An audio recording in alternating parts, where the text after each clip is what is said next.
My name is Maggie Williams. I just turned 62. People often tell me I look a bit like Meryl Streep. My hair has turned silver, but I think the wrinkles around my eyes are proof of a life filled with smiles. For over 30 years, I taught in public schools in the Bronx. Watching children grow was my life's work. I retired 2 years ago and now enjoy a quiet life. Every morning, I take a walk in Central Park. Breathing deeply as the morning sun filters through the trees brings me peace. I had a daughter, Dani. Saying had still makes my heart ache. She passed away a year ago at the young age of 32. They say it was a yachting accident. Dani was smart and kind. She worked on Wall Street while also being passionate about charity work for underprivileged children. Dani married Sharon Page 5 years ago. He was her colleague, looking a bit like a slightly chubby Brad Pitt. When I first met him, I thought he seemed like a good man who would take care of my daughter. They have 2 adorable children, Anna, who's 5, and Hugo, who's 3. Since Dani's passing, my relationship with Sharon has become strained. When I call, he always says he's busy and hangs up. I rarely get to see my grandchildren anymore. The last time was 3 months ago at Anna's 5th birthday party. I can't forget the sadness in Anna's eyes that day. Every night, I've made it a habit to say good night while looking at Dani's photo. Instead of tears, I now feel a huge void in my chest. But I have to keep moving forward. That's what Dani would want. Today is Sunday. As usual, I woke up early and visited Greenwood Cemetery where Dani rests. It's hydrangea season, and the entire cemetery is adorned with blue and purple flowers. Dani loved these flowers when she was alive. "How are you doing, Dani?" I asked as I approached her gravestone, just like always. But then I noticed something unusual. There was a small figure in front of the gravestone. It can't be. My heart started racing. As I got closer, the figure became clearer. A dirty pink dress, tangled blonde hair. There was no mistaking it. Anna. I rushed over to find my granddaughter Anna asleep, leaning against the gravestone. Her clothes were torn in places, and her face and hands were covered in dirt and grass stains. It looked like she had been outside for days. "Anna, are you okay? Why are you here?" As I gently shook her shoulder, Anna slowly opened her eyes. Those big blue eyes were filled with tears.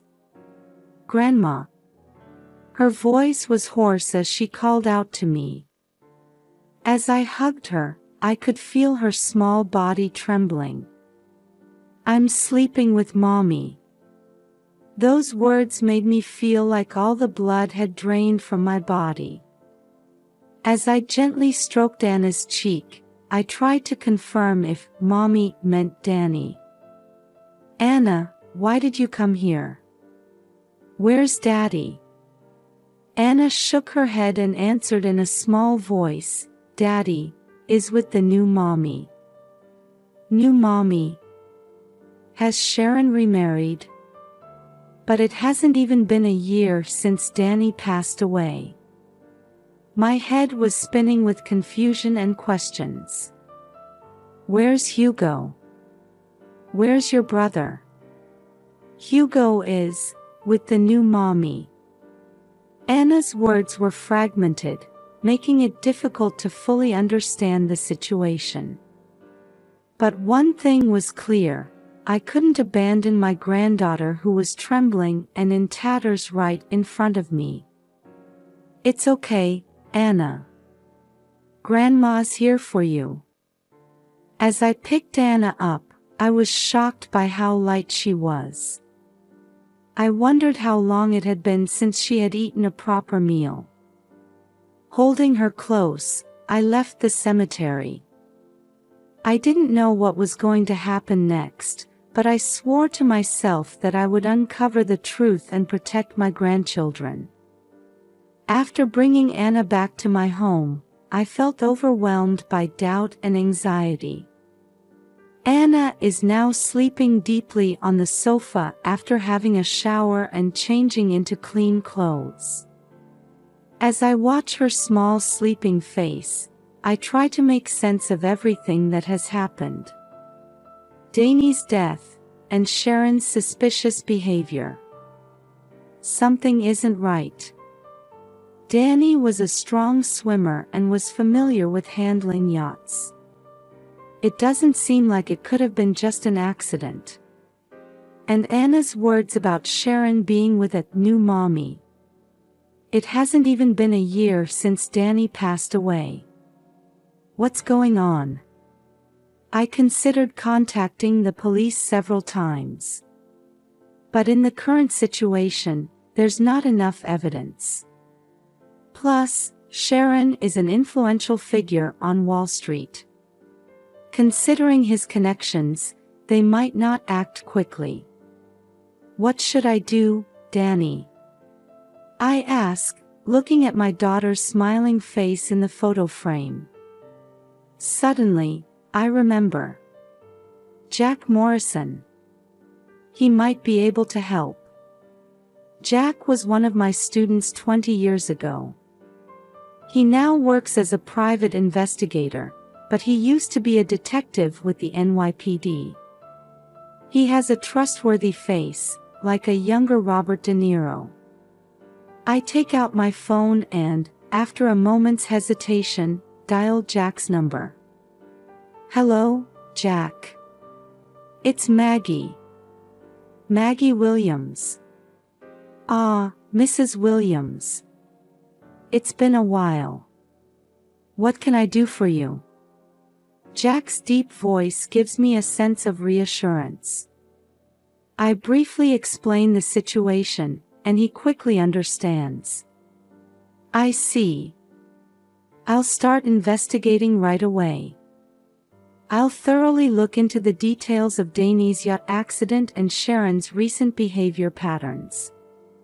Jack's words make me feel a glimmer of hope. But at the same time, I'm struck by anxiety about the terrible truth that might be revealed. Jack, I have a request. The safety of Anna and Hugo is paramount. If you find any dangerous situations, please let me know immediately. Of course. I'll prioritize the children's safety. And Mrs. Williams, please be very careful. The other party might be dangerous. After hanging up the phone, I look at the sleeping Anna. It's okay, Anna. Grandma will definitely protect you. That night, I contacted Child Protective Services and started the process to temporarily take custody of Anna. This should ensure her immediate safety. But I'm still worried about Hugo. Is he safe too? The next morning, I received the first report from Jack. And its contents left me speechless. Mrs. Williams, I've discovered something unbelievable. There's tension in Jack's voice. Sharon was indeed meeting someone in secret. The location was a luxury hotel in Manhattan, the Plaza. Those words made me feel like my stomach was being twisted. The Plaza is where Danny held her wedding after-party. It's a place full of memories. The man he was meeting is Mark Johnson, Danny's colleague. Mark Johnson. Hearing that name took my breath away.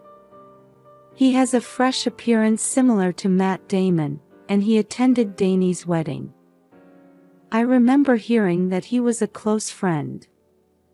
It seems they've been meeting 2 to 3 times a week. And Jack continued, choosing his words carefully.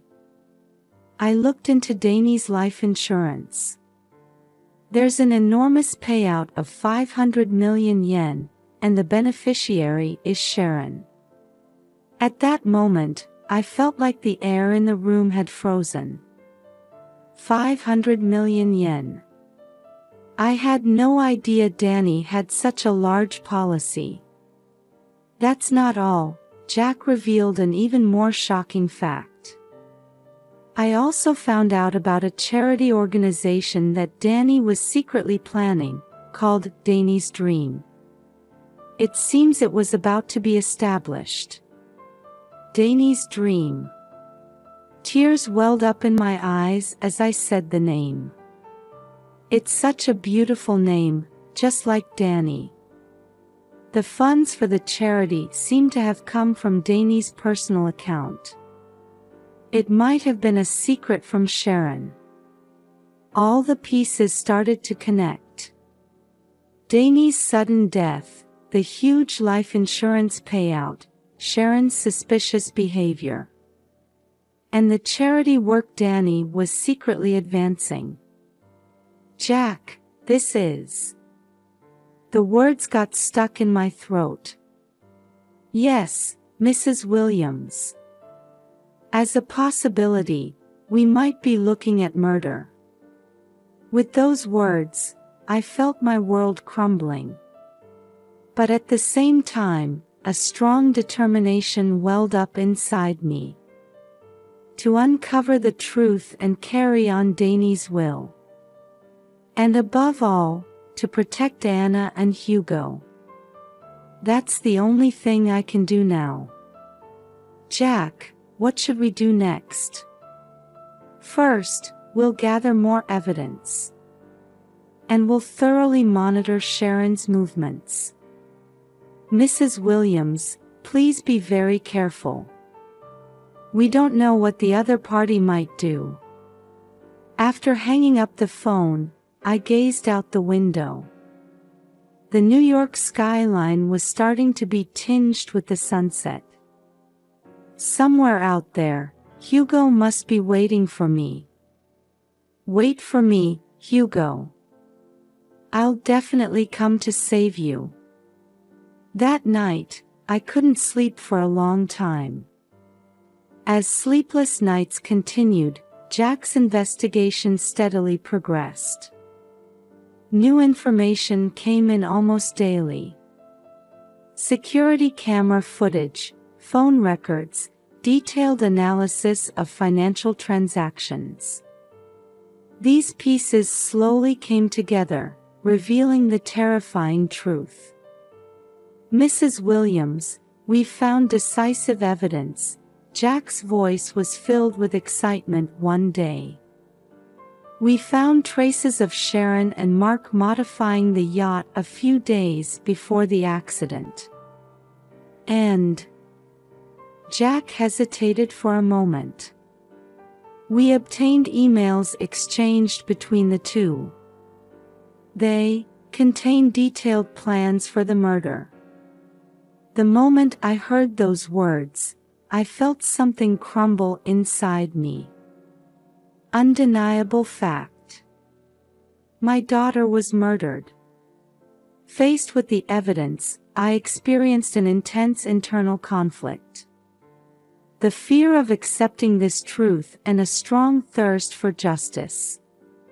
I want to reveal the truth for Danny's sake. But would that hurt my grandchildren even more? Night after night, I struggled with this conflict. Danny, what would you do? Days passed as I questioned my daughter's photo.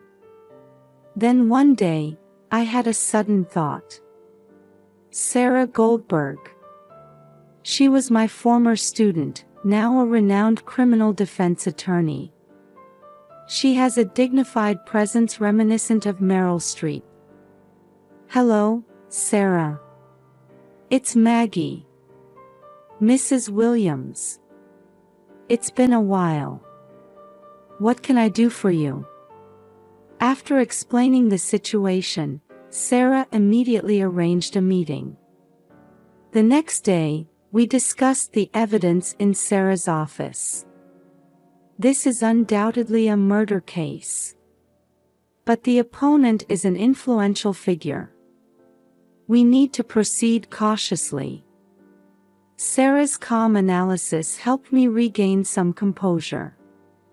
"First, let's confront Sharon directly. Depending on his reaction, we'll consider our next move." I nodded at Sarah's suggestion. The time had finally come to face the truth. As I prepared myself mentally, I looked at Anna's sleeping face.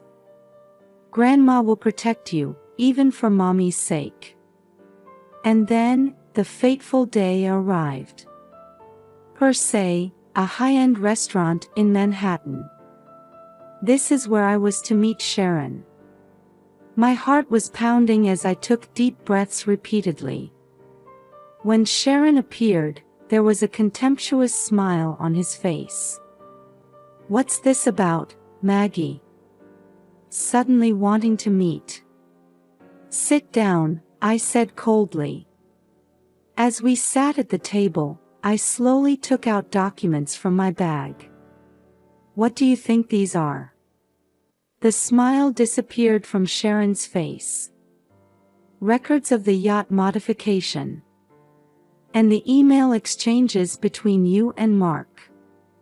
Sharon's face turned pale. "What are you talking about?" "That's enough. I know everything. That you killed Danny. And why?" With trembling hands, I presented the life insurance documents. 500 million yen. "Is this what you wanted? And Danny's dream was also in your way." Sharon's agitation intensified. Sweat was dripping from his forehead. "No, that's not it." But his words sounded hollow. "Admit it, Sharon. You can't run away anymore." At that moment, Sharon's phone rang. It was a call from Mark. His voice echoed throughout the restaurant as Sharon put it on speaker. "Sharon, it's over.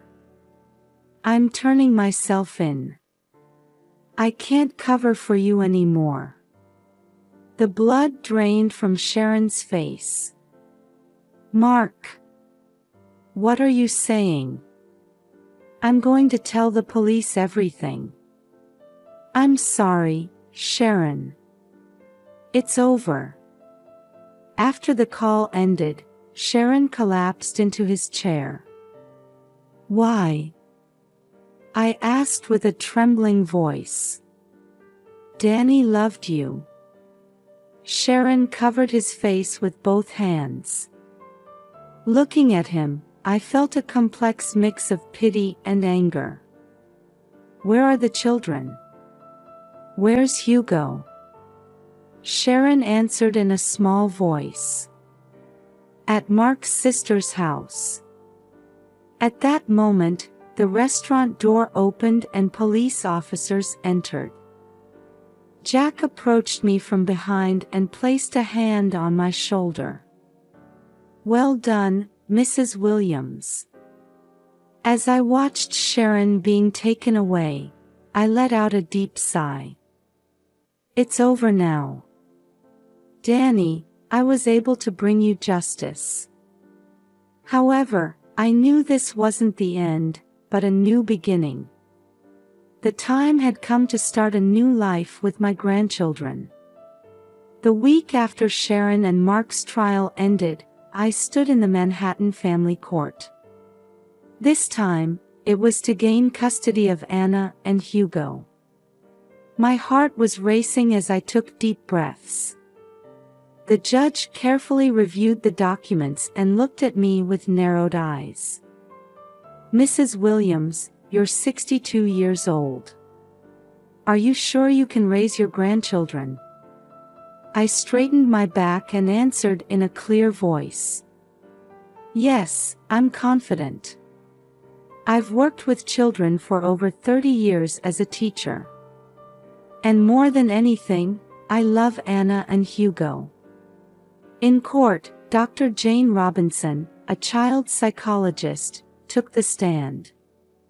Children who have lost their parents need a stable environment and loving caregiver. In my assessment, Mrs. Williams is the ideal caregiver. Furthermore, to confirm Anna and Hugo's wishes, the judge met with the children individually. When the judge returned, I felt a glimmer of hope seeing the softened expression on their face. "I've confirmed the children's wishes. They both strongly want to live with their grandmother." Finally, the judge ruled to grant me custody of Anna and Hugo. At that moment, a small applause broke out among the supporters in the courtroom. The day after gaining custody, I began the process of establishing Danny's Dream. I would realize the charity organization that Danny had secretly planned. Providing educational opportunities for children from impoverished families was Danny's dream. At the press conference for the establishment of Danny's Dream, I spoke through tears. This organization is a continuation of my daughter Danny's dream and will. I want to deliver her love and kindness to many children. For our new life, we moved to a new home in the Upper East Side. It's a green environment close to Central Park. On moving day, Anna and Hugo excitedly ran around their new rooms. "Grandma, is this our new home?" Anna asked with shining eyes. "Yes, this is your new home," I answered gently. That night, after putting the children to bed, I stood by the window and looked up at the starry sky. "Danny, I'll raise your children well. And I'll definitely make your dream come true." In my heart, I made a new resolution. On a crisp Sunday in spring, Central Park was bustling with families. We were also enjoying a picnic under a big tree. "Grandma, this sandwich is delicious," Hugo said with his mouth full. "Really? I'm glad," I replied with a smile. Anna was chasing butterflies in a nearby flower field. Her laughter carried on the wind. Over the past year, the children have visibly grown. Anna has made friends at school and has become good at drawing. Hugo is still a bit clingy, but he's slowly developing independence. As for me, I've been busy running Danny's Dream. In the year since its establishment, we've already been able to provide scholarships to over 100 children. On our way back from the picnic, Anna held my hand and said, "Grandma, do you think Mom is watching us?" I stopped, looked into Anna's eyes, and said, "Of course. Mom is always watching over you." At that moment, I happened to look up at the sky and saw a beautiful rainbow. "Look at that rainbow. It might be a message from Mom." The children gazed at the rainbow with shining eyes. Watching them, I spoke to Danny in my heart. "Danny, your children are growing up wonderfully. And your dream is slowly taking shape. I'll continue to move forward, carrying your will in my heart." As we left Central Park, I was certain. There's still so much hope and possibility ahead in our lives. Holding Anna and Hugo's hands tightly, we stepped forward into our new future.